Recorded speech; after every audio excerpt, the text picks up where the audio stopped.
Transfusion সেটের এটা Murphy's chamber বলা হয়। এটাতে ফিল্টার আছে।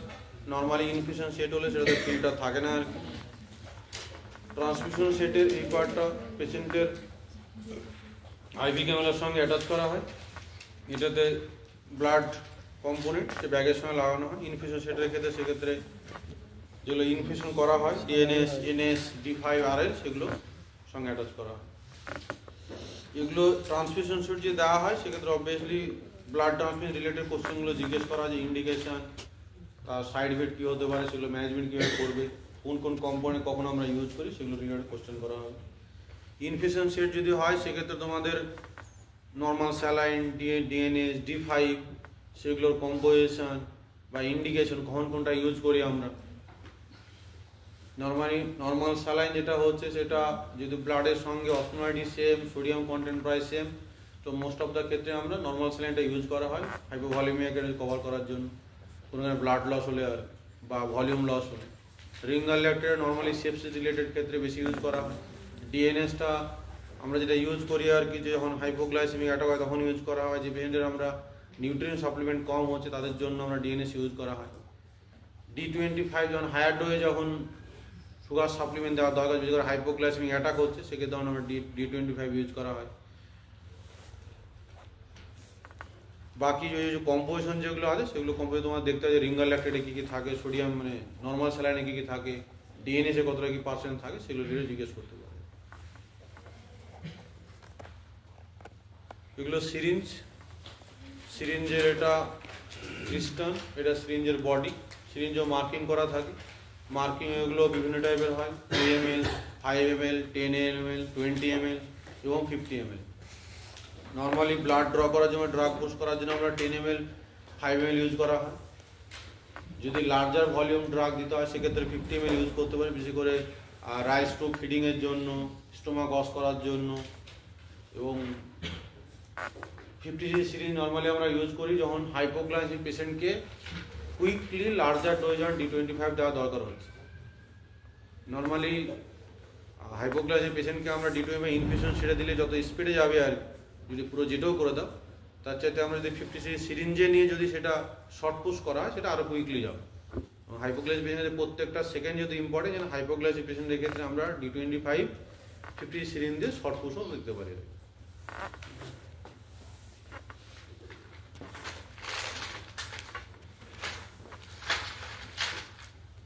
আচ্ছা, এটা তাহলে এটার নাম তোমরা সবাই নিশ্চয়ই জানো, সবাই রাইলস টিউব। আর রাইলস টিউবের হচ্ছে লোয়ার পার্ট, আপার পার্টে একটা ক্যাপ আছে, লোয়ার পার্টে একটা লিড রাখা আছে কিছুটা ওয়েটেজ রাখার জন্য, যাতে ইনসার্ট করলে সুবিধা যেতে হয়। বাকি অনেকগুলো ওপেনিং আছে বিভিন্ন লেভেলে। একটা ওপেনিং থাকলে যেটা প্রবলেম হচ্ছে সেটা ব্লক হলে পুরো টিউবটা বাইরে বের করতে হয়, সেই ঝামেলা থাকে না। অনেকগুলো লেভেলে ওপেনিং করা আছে, একটা মার্কিং করা আছে, দূর থেকে দেখতে পারে না, কাছে নিয়ে পরে দেখে নেবে। একটা সবুজ রঙের গ্রিন কালারের মার্কিং আছে, রেডিও ওপেক লাইন। নর্মালি যদি আমার পজিশনিং কনফার্ম করতে হয় সেক্ষেত্রে এক্সরে করলে আমরা পজিশন বলতে পারবো। রাইস টিউব কখন আমরা ইউজ করি, রাইস টিউবের মেইন যেটা ইউজ করি আমরা রাইস টিউব ফিডিং দেওয়ার জন্য। রাইস টিউব ফিডিংয়ের জন্য মেইন ইউজ করা হয়। বাকি যেগুলো ওয়ার্ডে আমরা ইউজ করি, যে গ্যাস্ট্রিক ওয়াশ করার জন্য, স্টোমাক ওয়াশ করার জন্য ইউজ করা হয়, সেটা নর্মালি পয়জনিং ইউজ করা হয়। শুধু করসিভ পয়জনিং বাদ দিয়ে বাকি যে পয়জনিংগুলো আছে সেক্ষেত্রে আমরা স্টোমাক ওয়াশ করার জন্য ইউজ করা হয়। বাকি গ্যাস্ট্রিক কন্টেন্টের কিছু অ্যানালাইসিস করার জন্য সেটা অ্যাসপিরেট করে পরীক্ষা করতে পারো, যে হয়তো ব্লাড আছে কি নেই, বা কি বিষ খেয়েছে সেটা টক্সিকোলজি সাপোর্টের জন্য, সেটার জন্য চেক করা হয়। মেনলি যেটা আমরা দুটো ইন্ডিকেশন ইউজ করি, এক হচ্ছে ফিডিং আর দ্বিতীয় নম্বর হচ্ছে স্টোমাক ওয়াশ। 3-4টে মার্কিং তোমাদের বলা হলো না, মার্কিংগুলো হ্যাঁ এক্ষেত্রে আছে। এখানে একটা অন মার্ক আছে, এখানে ডবল লাইন আছে, ট্রিপল লাইন আছে। নর্মালি কিছু কিছু ক্ষেত্রে এখানে 4টা মার্কিংও থাকে আর কি, এক্ষেত্রে 4 নম্বর মার্কিংটা নেই। তো এগুলো ইন্ডিকেট করে যে লোয়ার এন্ড থেকে কতটা ডিস্টেন্স আছে। নর্মালি লোয়ার এন্ড থেকে ফার্স্ট লাইন পর্যন্ত 40 সেন্টিমিটার ডিস্টেন্স, সেকেন্ড দাগ পর্যন্ত সেটা 50, থার্ড দাগ পর্যন্ত 57 এবং ফোর্থ দাগ সেটা 65। এটা ইন্ডিকেট করে যদি আমার রাইস টিউবে ঢোকানো থাকে, যে ফার্স্ট দাগ থেকে ফার্স্ট লাইন থেকে টিপ অফ দা মানে সেন্ট্রাল ইনসিজার টিপ থেকে আমার ফার্স্ট দাগ পর্যন্ত থাকে, সেক্ষেত্রে লোয়ার এন্ডটা যদি মানে আপার ফার্স্ট লাইন যদি আমার সেন্ট্রাল ইনসিজার টিপে থাকে, তাহলে লোয়ার এন্ডটা পৌঁছায় আমার কার্ডিয়াক অরিফিস অফ স্টোমাকে পৌঁছাবে, লোয়ার এন্ড অফ ইসোফেগাসে পৌঁছাবে। যদি সেকেন্ড লাইনটা দেওয়া থাকে সেক্ষেত্রে আমার ফান্ডাসে পৌঁছাবে। যদি থার্ড লাইনটা হয় সেটা হচ্ছে পাইলোরাসে লোয়ার এন্ডে পৌঁছাবে, আর যদি ফোর্থ লাইন হয় তাহলে সেটা আমার ডিউডেনামের ফার্স্ট পার্টে পৌঁছাবে। অ্যাটলিস্ট ফিক্স করার সময়তে আমাদের লোয়ার পার্ট আপার পার্টে অ্যাটলিস্ট 2 থেকে 3 দাগের মধ্যে থাকতে হবে।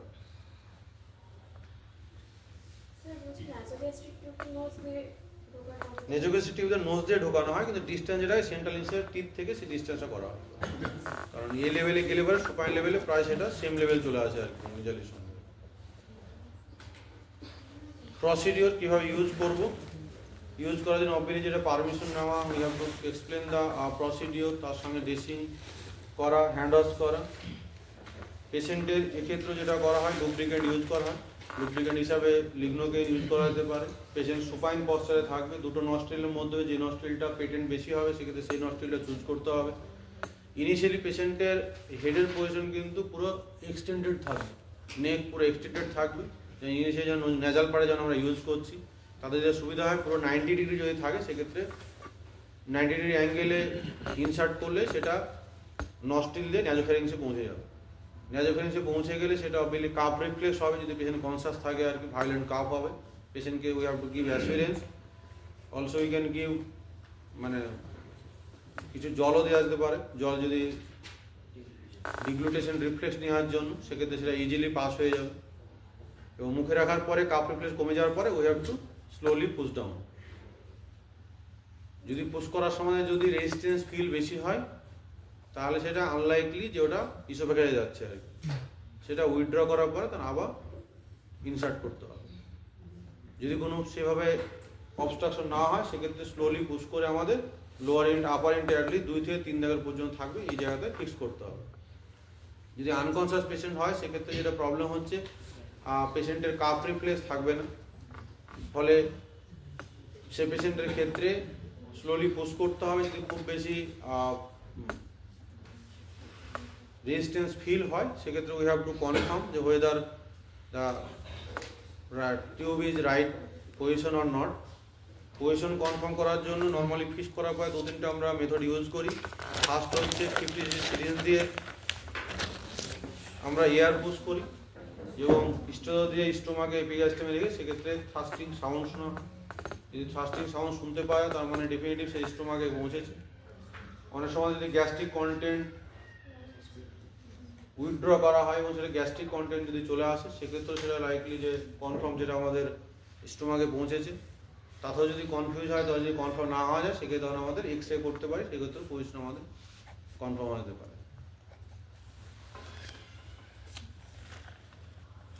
ইন্টেন্সিভ যেটা প্রবলেম হয় যে ওই এয়ার পুশ করার সময় তুমি যদি অলরেডি 3 থেকে 4 বার এয়ার পুশ করে দাও তারপরে কিন্তু এই গার্গলিং সাউন্ডটা কিন্তু তৈরি হবে না।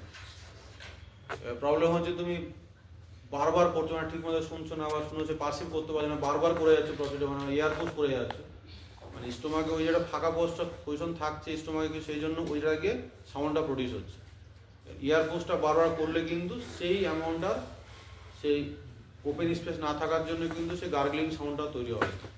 ফলে আমাদের শোনার সময় ইনিশিয়ালি 2-3 বারের মধ্যেই শুনতে হবে, আদারওয়াইজ আর দিয়ে লাভ হবে না।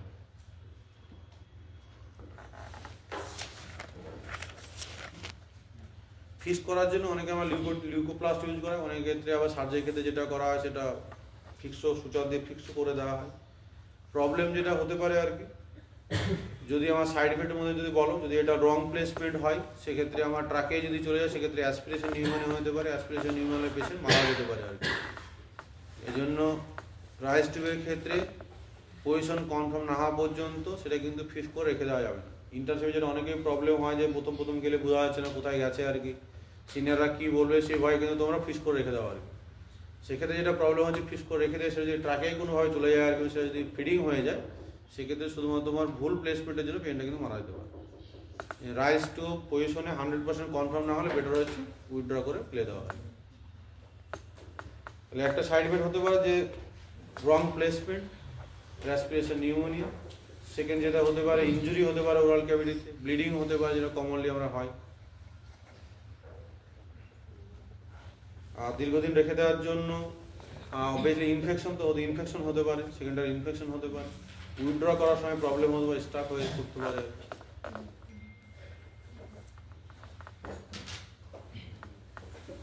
রাইস টিউবে কিছু সাইজ থাকে, নর্মালি আমাদের বড়দের ক্ষেত্রে 12 থেকে 1 সেগুলো ইউজ করা হয়, বাচ্চাদের ক্ষেত্রে আরও ছোটো গজেরগুলো ইউজ করা হয়। এবং ইউজ করার সময় যদি রাইস টিউব নস্ট্রিল খুব ছোটো আছে বা একটা পাস হচ্ছে না, করা যাচ্ছে, তাহলে স্মলার সাইজ নর্মালি ট্রাই করা হয়।